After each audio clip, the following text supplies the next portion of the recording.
Spoiler warning, this video contains heavy spoilers for Poppy Playtime Chapter 5.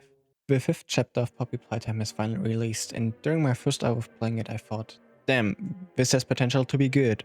And all of this potential left the room and ran for the hills during the second hour. Now I'm here to show you all the ups and downs of Poppy Playtime Chapter 5. Now, before I sound like I'm completely hating on everything about Chapter 5, I do have to give credit where credit is due. The AOG was actually really cool, probably one of the coolest things surrounding this chapter, which is funny because it's not even in the game itself. For anyone who doesn't know, the AOG basically expanded the lore outside of the games with hidden websites, codes, audio logs, and all of that creepy marketing stuff. And honestly, this is where it really felt like there was actual effort put into building tension and mystery again, something the chapter kind of itself forgot to do. The whole ARG felt way more engaging when running around and solving door puzzle number 73. Finding hidden messages, piecing together timelines, and seeing hints about the experiments and the big picture actually made me feel invested into the story again. But at the same time, it also kind of highlights my biggest problem with Chapter 5 because why does external marketing have more interesting storytelling than the actual chapter? It feels like some of the most important lore happened during the ARG outside of the game instead of inside of the game, which makes the chapter just feel more empty in comparison. I also think the ARG just set the expectations way too high. The tone of the teasers, the hidden content made it all just seem like we're heading into something massive and story heavy. And then we actually got a chapter that's like 8 puzzles and another chase scene. And don't get me wrong, I genuinely like that they made an ARG and I hope they keep on doing them because they're really fun and a good way to involve the community and build hype. But when the side content feels more meaningful than the main content, something is definitely off. So yeah, the ARG was great, it built atmosphere, it expanded the lore, it got people talking. I just wish that the chapter itself had the same energy instead of feeling like filler between 2 ARGs. We start off with a commercial like in any other chapter, this time for the wrong side animals. All in all, good scene. Afterwards, the first Huggy chase starts. The chase itself was, in my opinion, nearly as good as the original Huggy chase scene, but after a while of Huggy chasing you, you end up in an elevator where he continues to attack you till the door opens. When said door opens, you just need to use your Omni hand, and while you do that, Huggy grabs you and rips off your grab pack when your elevator crashes.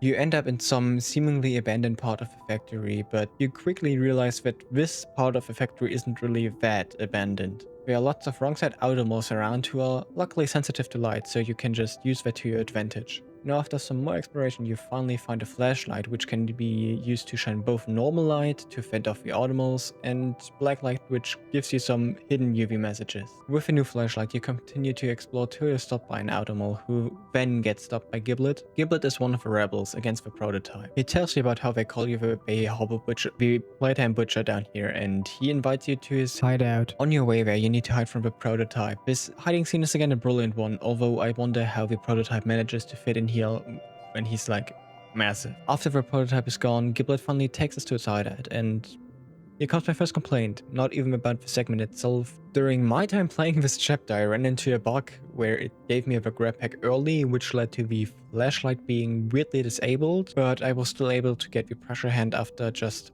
looking up the code, which was luckily already available. This leads to another complaint of mine, which is that the hands have the same problem as the hands did before, which is that they are just overcomplicated keys, and they really don't do anything cool with them.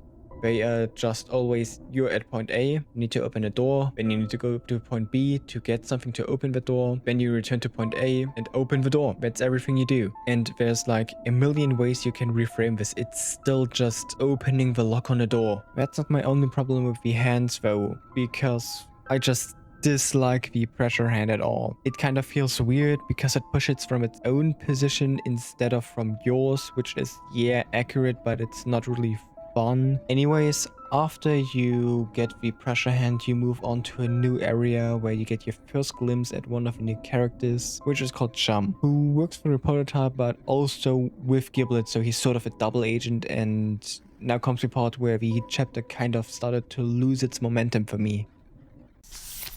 If I may quote Reddit user femboy_lover33, puzzle, then another puzzle, a puzzle to unlock another puzzle, puzzle.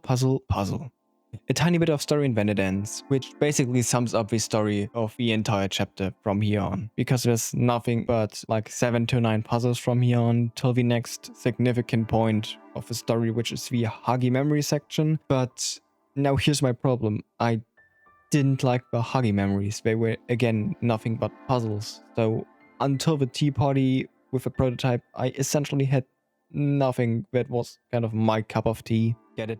Because of tea party. Only thing that I kind of enjoyed in there was the part where Huggy returned for another chase sequence, the third one at that point or something like that. And he chased you into another room, which was another puzzle, but this puzzle was at least a bit tolerable. I think you get the point that there really is barely anything in this chapter but puzzles, which sucks, because from the last thing I've heard, this was supposed to be the last chapter. And obviously I went into this chapter with the expectation that this ends the story. And what do I get?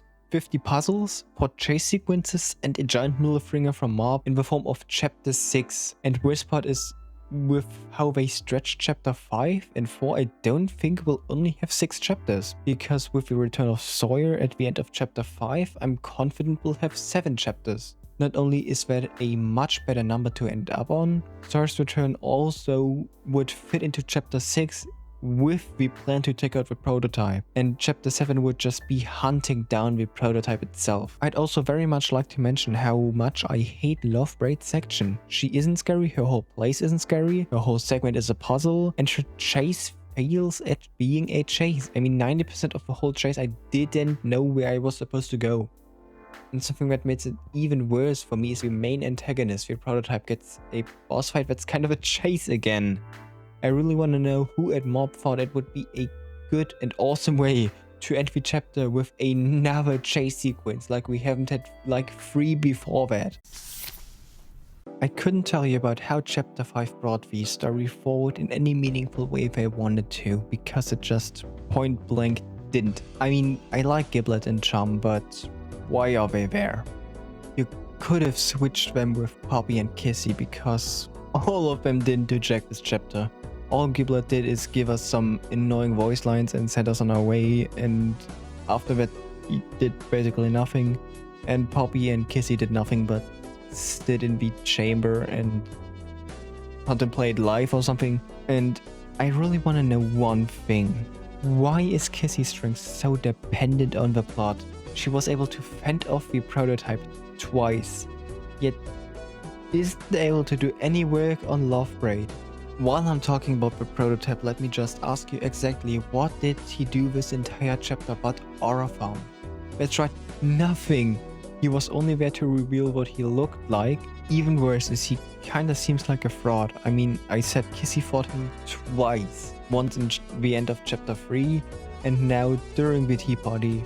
And she won against him both times. And in case if you're wondering why I'm not talking about him killing her or something, that is because he sneaked up on her, and I wouldn't really count that as a big feat. And don't even get me started on Sawyer's return, that was only there to stretch out the story and nothing more.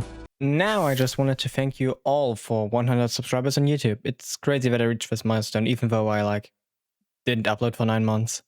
Also, there was supposed to be a segment here about how I would change the chapter to make it better, but sadly I ran out of time and I need to get this video out. Anyways, it was a pleasure entertaining you. See you in the next one.